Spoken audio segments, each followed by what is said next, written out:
We just, you have to kind of let people know about, whether it's government officials, police, or just the public, that we have rights in America, and that's what it's about. It's about education. As long as he has that fishing pole in his hand and he says he's going fishing, he can carry a firearm on him. Okay. An open firearm? Open carry firearm. Yeah. That's correct. Nobody has gotten this shit, and it's just getting so beyond, it's not getting safe. Well, if you could explain to Mr. McDuffie over here that is a complete legal right, I'm living the dream, bro. Living the dream, man. What's going on, buddy? Soliaka here, and they found them. They got justice. I wish it would have went different for these three people, but they are in custody, they are being charged, and they are the ones that are responsible for the murders of the fishermen in Polk County. I'm going to be paraphrasing. I'm going to play the video clip, and they explain everything. There's a timeline, everything. They basically know what happened, how it happened, and I'm going to paraphrase, and before we get into the video and all that stuff. But there were three people, two of them were brothers. I'm going to leave their names out of it only because I don't want to give these guys any recognition for anything. Like, these three people are pieces of garbage. But anyway, there was three of them. Two of them were brothers. Their ages were 26 and 21. And then the girlfriend of the one that actually shot and killed these three friends that were fishing, that's the girlfriend. She's the girlfriend of the murderer. And they basically, through all the stuff that they've gone through, through all the reports, all the help that they were getting from, people calling in, and you look at who this person was, from what they said, this guy has 230, yes, that's 230 felony arrests or felony charges. This guy has been a career criminal since the age of 12. This guy, he beats the crap out of people for no apparent reason other than he felt like beating the crap out. He broke somebody's arm with a crowbar. The main murderer, the murderer, he's a piece of crap. He was a piece of crap then, and he's a piece of crap now, and I'm glad he's going to be in jail for the rest of his life because that's where he deserves to be. This was, through all the stories of what I've heard, and what, like I say, these guys were at a Dollar General, and he had told the clerk that he was going fishing. And from what I do know is that these guys overheard it. They actually talked to the victim inside the store, found out where he was going to be, and they decided to go out and they killed him, not knowing that two other of his friends were going to show up. So his other friends show up and they're like, oh shit, we got to deal with this. And that's when the two other friends got murdered. When they did a raid they had a search warrant for this guy's home or his whatever, and he's living what they call off the grid. There's no electricity, there's no running water. These guys are living in campers, like way out in the woods, which is fine. If that's how you live, that's how you live. I'm not bashing that. But this guy was so far out in the woods that when they got to where he was, the one thing that linked him to that murder was one spent 9mm casing. The one casing they found inside the house of this gentleman was the same casing and fired from the same gun. And they found, I believe they found the gun. You'll see it all in the video. They're going to talk about it. They also found other firearms that this gentleman could not possess. He has the Second Amendment right. I get it. But this guy was a career criminal, and this is why you have, if somebody has already established themselves as a career criminal from the age of 12, do you continually say yes? If he wants to own a black powder pistol, by all means. But do you think he should, put that in the comments below, do you think he still has the right to bear arms, being a criminal, a criminal for the last 14 years of his life? 14 years this guy has gone down the road of just hurting people, stealing from people, and now he's added killing people to his record. Do you think this guy still deserves the Second Amendment to protect him? Put that in the comments below. I'll let you all decide that one. I am for everybody's right to bear arms, but I believe in some instances like this, that is why they have to be taken from people like this. And if he gets those firearms anyway, which most criminals do anyway, right? Criminals are going to be criminals. They're going to get guns. They're going to get knives. They're going to do whatever they want to do to hurt somebody. But this is why, you know, these are the people that need to be relieved of their Second Amendment right, because they are not doing a good to communities. This guy has done nothing but hurt communities and hurt people. And this guy does not, he's lucky he's still alive. Me personally, it might have gone a little differently if I would have ran into him, but it is what it is. But, like I said, you know, this video, the whole thing is going to explain more for you and all that, so that you understand what the police have done. And they did an awesome job. A couple, like, from Friday to Wednesday, you know, 5 days, and they found all 3 killers. And even if the two, the brother and the girlfriend, they were accomplices because they were part of it. They deserve to be, they could have stopped any of this.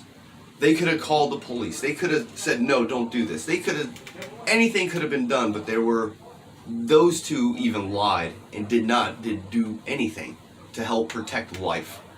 And that's why we protect ourselves, is because there's evil people in this world. If people don't understand what, even for this law with fishing, hunting, and camping, the 790.25 section 3 subsection H is extremely important for anybody that's fishing, because you do not know where bad people are going to show up and try to take your life. If you do not have the ability to have a concealed weapons license and you fish or hunt or camp, you should be able to protect yourself at any point. Forget fishing, hunting, and camping. You should be able to have that firearm without a government permission slip. I do not need the government to tell me how I can carry it and where I can carry it. These people didn't care about life, and these guys were going fishing. Do I think if they would have had a firearm, things could be different? Things could have been different. You never know. They could have been killed anyway, even with a firearm. But I'd rather have the chance to defend my life. And just to let everybody know, I am planning an open carry visual for these 3 friends that were murdered by these awful people. And we're going to go out there and express our rights. We're going to educate the families. We're going to educate the public. We're going to educate that whole county that if you're out there fishing, you can carry a firearm legally.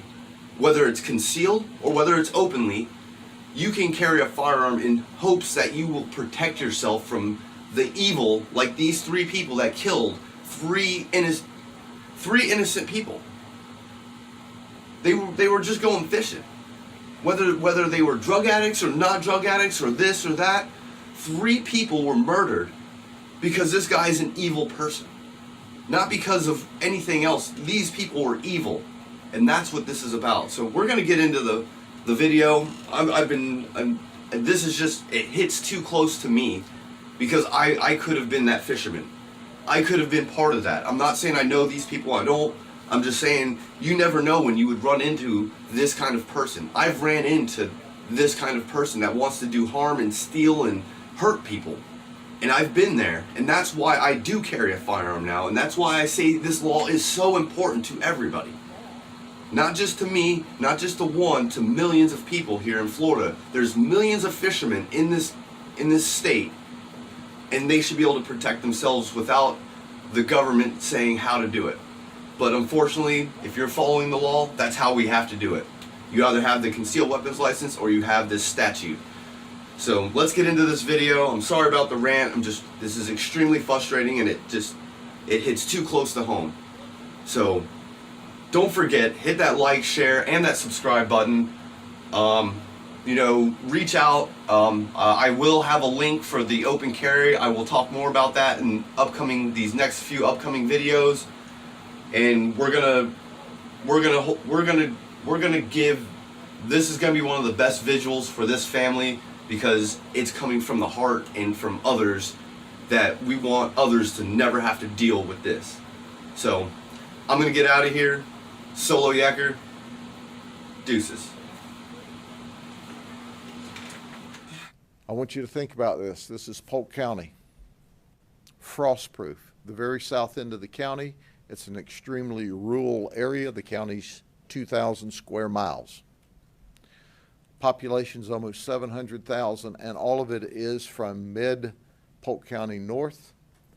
So it's sparsely populated area that's made up of cow pastures, orange groves, beautiful lakes, and a very, very low crime rate in the Frostproof area, which is one of the best kept secrets and one of the safest places to live any place in the nation. But all of that came to a crashing halt on Lake Streety Road. When we found these people, our victims, massacred, literally massacred, we thought, my goodness, what could have happened there? Well, we know now. I'm going to introduce you to the people that were responsible for that. Then I'm going to give you a timeline. So this is going to take a couple of minutes, and you pick from it what you need. Here are the numbers. This is the trigger man. This is the guy who directly did the damage. His name's Tony Wiggins. He's known as TJ. He's 26 years of age. This is Mary Whitmore. She's 27 years of age, and she is the girlfriend of Tony Wiggins. And this is Robert Wiggins. He's 21 years of age, and he's the brother, obviously, to TJ. But let me stop for a minute and give you a little history on TJ. TJ is someone who his criminal history should shock your conscience. It does mine. TJ started to be arrested when he was 12 years old. He is currently only 26 years old. TJ has 230 felony criminal charges in his arrest history. I didn't stutter. He had 230 charges in his arrest history. 15 convictions, and 2 times to state prison at only 26. There's a picture of Tony Wiggins. Here's the real Tony Wiggins. He's a thug. He's a criminal. He's pure evil in the flesh. He's wild and he's out of control. Mary has 0 criminal history. 0. Robert has 1 misdemeanor arrest. Virtually no arrest. Tony, 230 felony charges. They all are from the Lake Wells and Frostproof area, as was our victim. When we started receiving Crime Stopper tips, and we received them to the point that the call center said we had to bring in extra help. We had people call in from all over the nation about ideas and helping us investigate the crime and what they believed and psychics.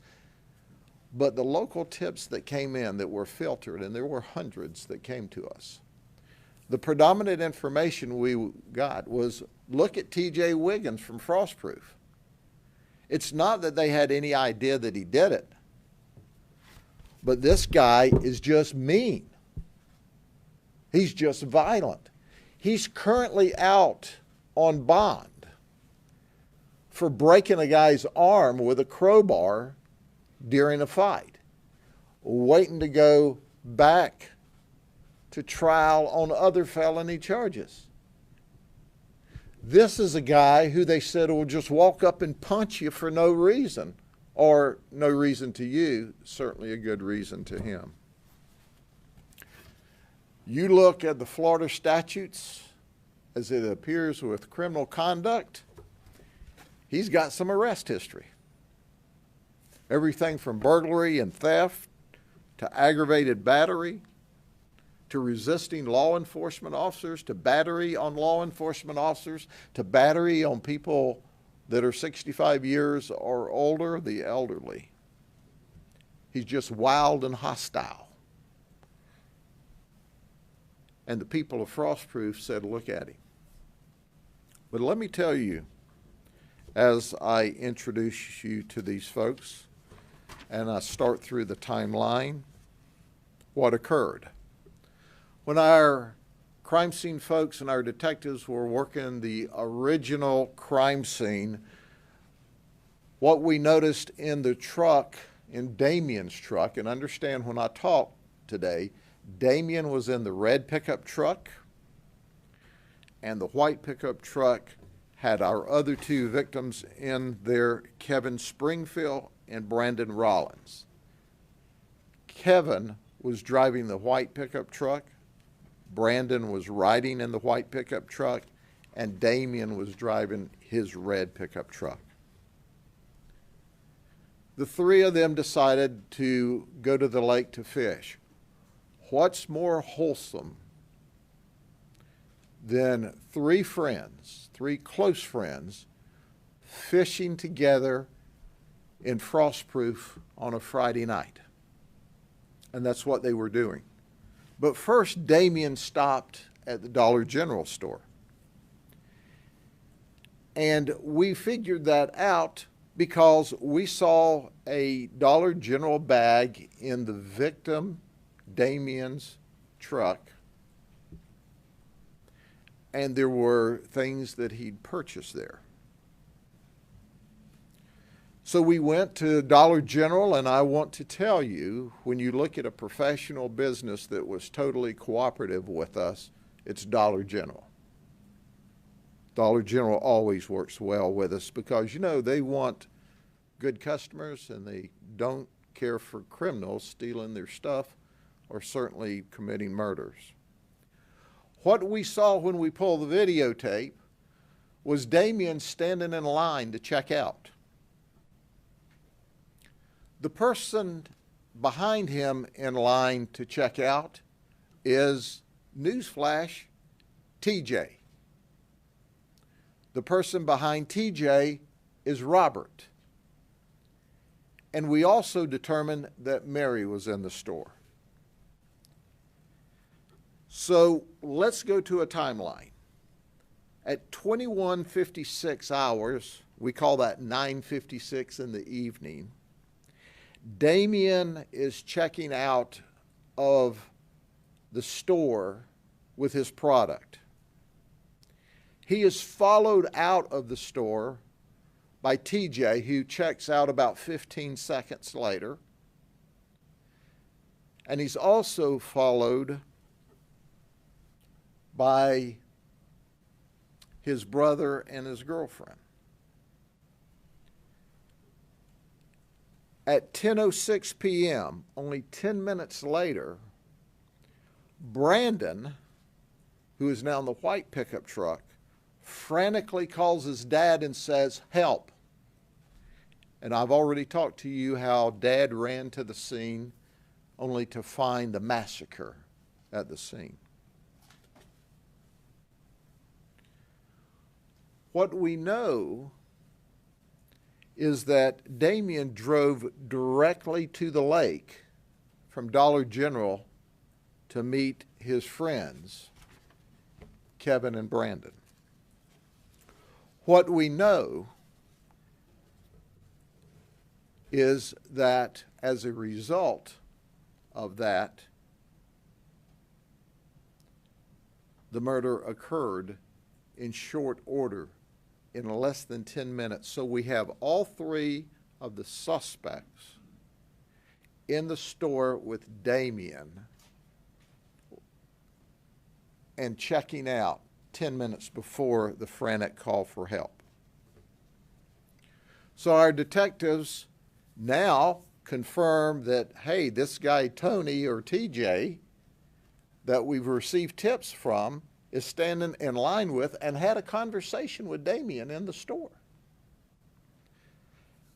We don't have the conversation because there's no audio, but from body language, it was not violent or animated. It was just a normal conversation. But our detectives on Monday found our suspects, and they were living on Sarver Avenue in a family compound of camper trailers, and this is in the woods outside of Frostproof, and they were living off the grid. No running water, no electricity. They had some generators. So understand that now we're talking about Frostproof in a rural part of the county. The shooting happened in a rural part of the county, and we literally have to walk the road, and we go down a dirt path through the woods that opens up into a compound off the grid. That's how far out in the woods this is. So our detectives immediately interview Tony Wiggins and Robert and Mary Whitmore. Robert and Mary consistently lie to protect TJ. Robert lies to us, Mary lies to us, TJ lies to us. They don't tell us the truth. The only common thread during their interviews, otherwise the stories are all over the place, from different vehicles to where they went to they didn't go any place, but they agreed on one thing. They went to McDonald's and ordered 10 double cheeseburgers and 2 McChicken sandwiches. That's the only thing. So on Monday, we executed a search warrant at the compound. TJ was found to be in possession of 2 shotguns and 2 SKS 7.62 rifles. He's a convicted felon. He can't possess firearms, so he was immediately arrested. Our forensic investigations team found 1 9mm shell casing, 1 at TJ's trailer.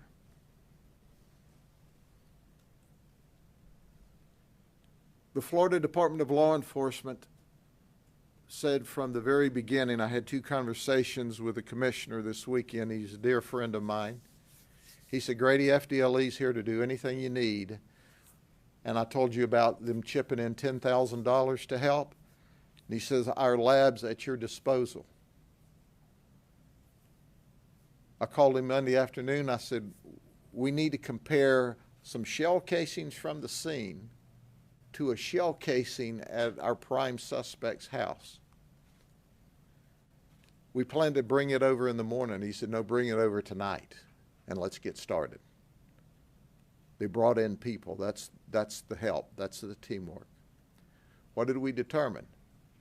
The shell casing at the scene, the shell casing at TJ's house were all fired from a Smith & Wesson handgun. And both the shell casing at home and at the scene were fired from the same weapon, the weapon that committed the massacre, in the hands of TJ. So on Tuesday, when we got the paperwork wrapped up with all of that investigation, we went back to the scene. And we asked Robert and Mary if they would join us at the sheriff's office for a clarifying interview, and they agreed to come up to the sheriff's office to talk to us. Tony had lawyered up. Mary made some admissions. She said, I bought the ammunition. TJ was with me. Newsflash, we got video of that too. That ammunition was purchased on the 9th of July. She also gave us, once again, multiple stories about being with and confirming she was in the Dollar General that night. We've got evidence to show they were together less than 10 minutes before the murder. And then when we pressed her for the details and she realized, oh my gosh, they've got me, she lawyered up. She didn't cooperate anymore. Robert, the younger brother, we talked to him. Robert, up to this moment, or up to this event, is not a bad guy, at least in the criminal sense. One misdemeanor arrest. When Robert's in line, he hears Damien tell the clerk, we're going fishing. Damien tells the clerk, because the clerk knows everybody, it's a small town. Yeah, I'm going fishing with Kevin. So Robert and TJ are talking, and he says, yeah, Damien's going fishing with Kevin.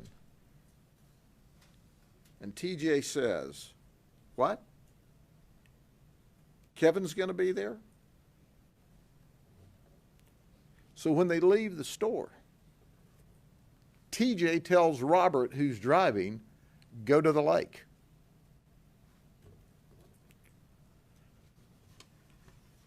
Now, they had no plans to go to the lake until TJ told Robert, go to the lake. And they did. Damien now is at the lake, and he has met up with, during this time frame, Kevin and Brandon, who are in the white truck. And they have turned their trucks so that they're door to door talking to each other in the middle of the road. Robert drives and pulls up behind the white truck that's driven by Kevin with Brandon in the passenger side. TJ exited his truck. When he did, Brandon got out of his vehicle and shined a light back to see who was pulling up behind them. TJ rushed up to Brandon, pushed him against the truck, pulled a handgun out, and said, where's Kevin? Well, Kevin's sitting in the driver's seat right there. And he looks and sees Kevin. He runs around, he being TJ, runs around between the red truck and the white truck. He points the gun at Kevin, and TJ says, where's my truck? Kevin goes, I don't know what you're talking about. Yeah, you do. Where's my truck? You sold the engine out of my truck.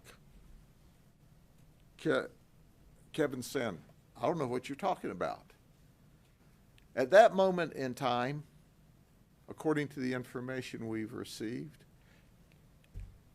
TJ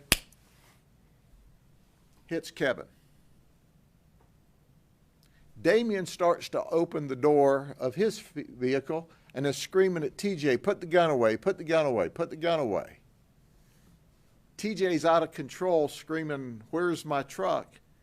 And he starts shooting Kevin and Brandon inside of the white truck. It's estimated, and this is still under investigation, he shoots him 9 to 10 times between the two of them. Then he turns on Damien and begins to shoot Damien, who's got his door open but is in his truck, several times. Then he goes back to Kevin's truck, and during his excitement, now he has dropped the magazine to his firearm and he can't find it. So he opens the truck door and Kevin falls out on the ground. And that's where Kevin's found. He finds the magazine to the handgun that he drops when he goes back, points the gun back. And then he calls Robert. Robert says he's sitting in the truck. He said, I never got out of the truck. And when he pulled the gun, I started to get out of the truck. By that time, it was all over with. You can believe what of that you want to. Mary, TJ's girlfriend, she doesn't know anything. And this is one mean woman. She's not cooperating. She's not talking. She becomes incensed at the detectives when they try to confirm the spelling of her last name because it's not spelled in the traditional way you would think you would spell Whitmore. She's saying nothing, but she's there the entire time. And she's lying to protect him. TJ then tells Robert, come here.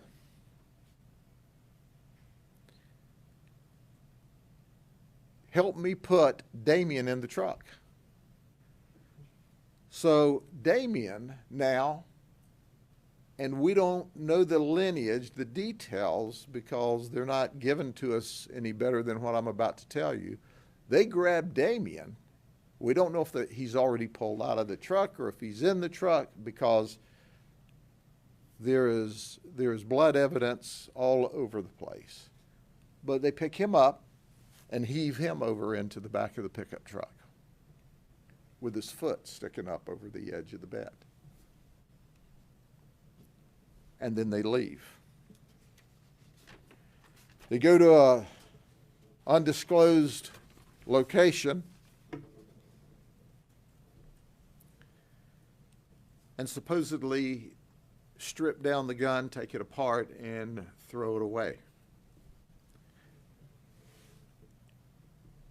They immediately go to McDonald's in Lake Wells and order 10 double cheeseburgers and 2 McChickens. While they're standing in line, they go through the drive-thru. It's very quiet. TJ simply says, we weren't there. And that's all the conversation that they will admit to. We believe there's more than that. We found throughout the investigation that they lied for TJ, that she bought ammunition for TJ. And then later on Saturday, keep in mind this happened on Friday night, Robert takes that truck, which belongs to another relative, to a car wash because it's coated in red mud and cleans it up. The owner of the vehicle knows that they're driving the vehicle. That young lady who is a relative doesn't know anything about anything.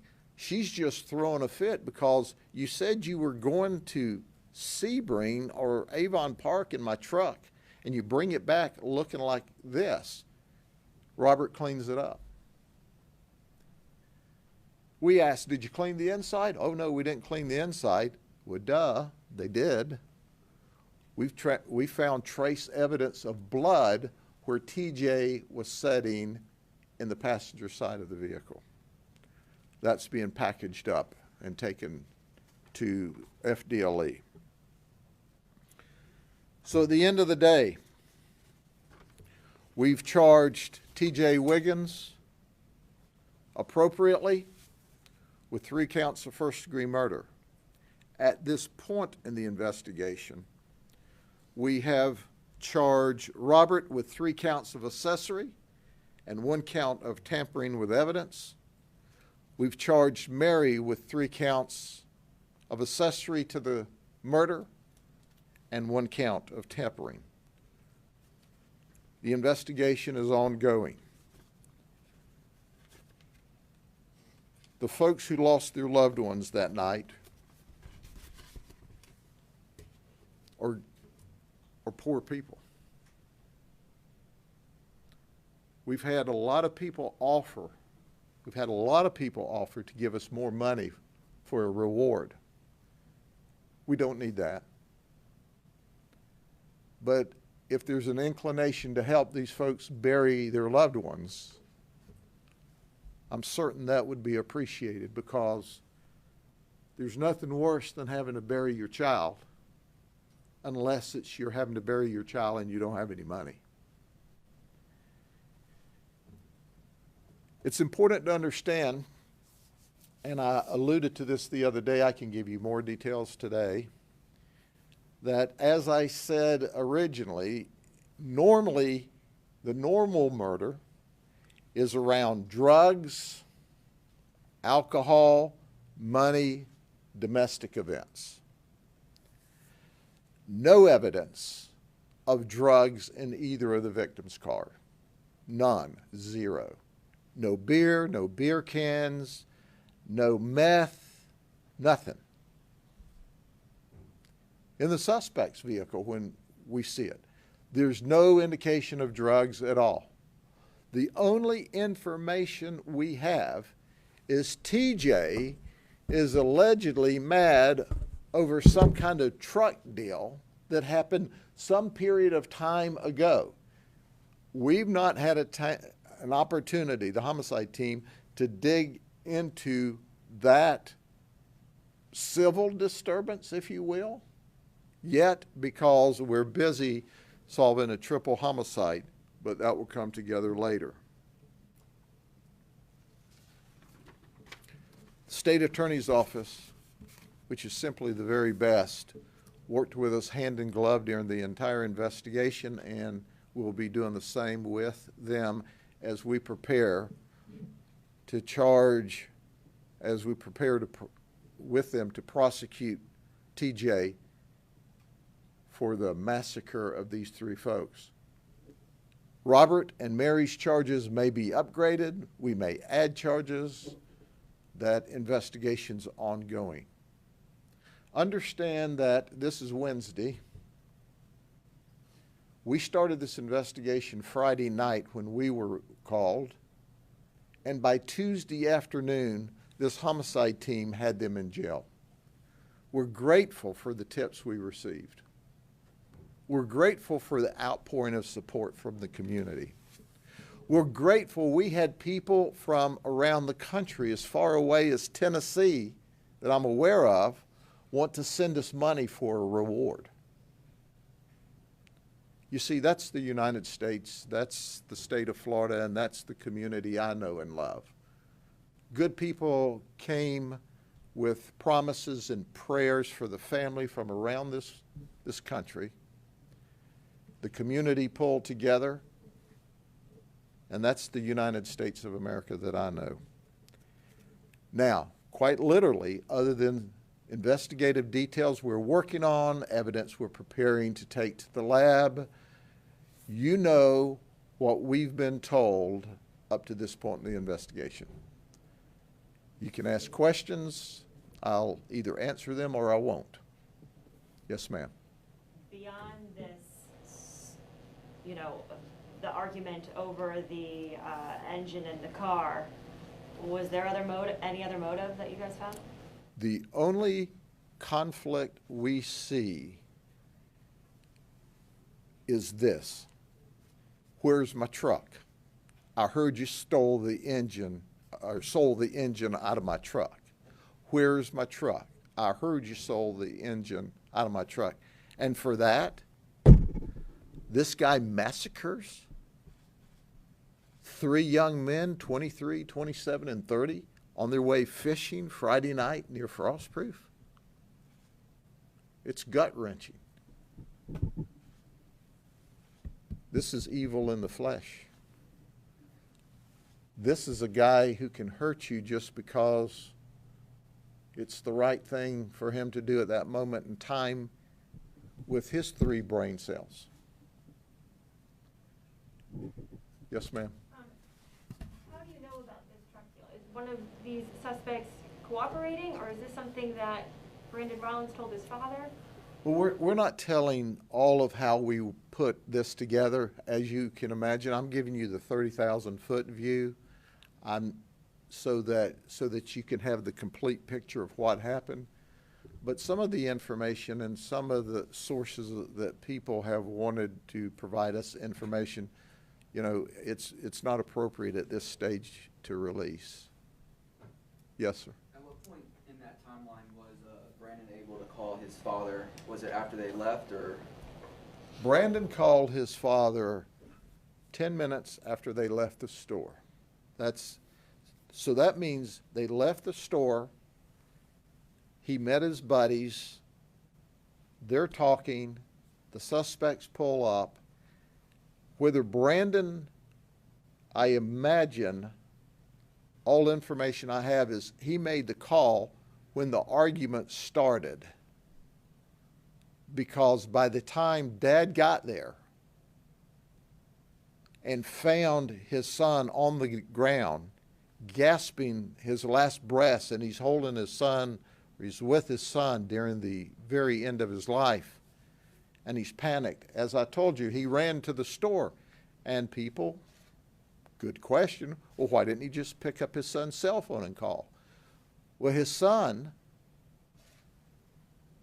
phone had fallen down inside the truck, and in his panic and fear, he didn't see any cell phones. He just knew the three boys and his son were shot to pieces, and he ran for help, which is all he knew to do.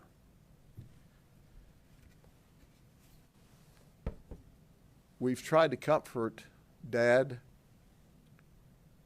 The wounds were so severe that quite literally, if an emergency room had been across the street, they couldn't have saved his life.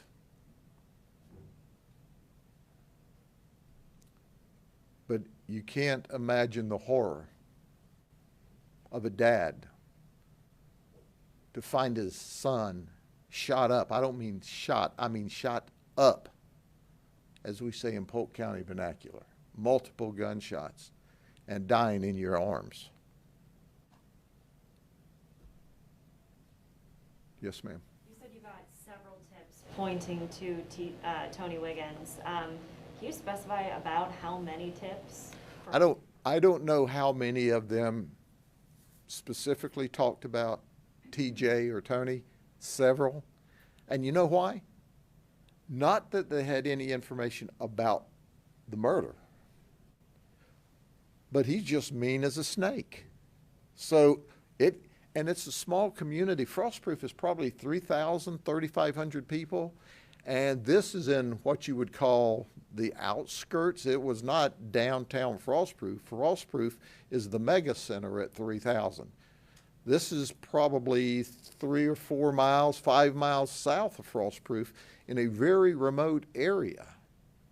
But everybody knows that if Tony Wiggins is the prime suspect for anything that goes wrong, and that's easy to assume when at 26 years of age, he's got 230 felony charges.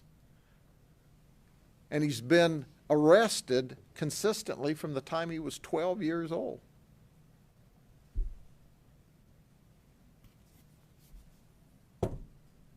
I'm sure somebody thinks you ought to have counseling and pretrial release.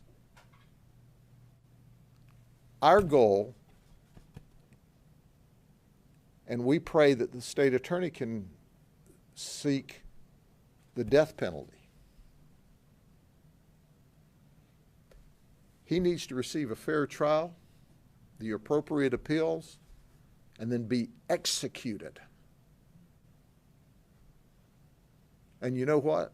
Legally, we can't execute him like he did those 3 guys who were just trying to fish on Friday night, nor would we suggest that the system be as barbaric as his conduct toward our 3 victims. Anything else? Pretty well know it. Thank you. God bless you. See you later.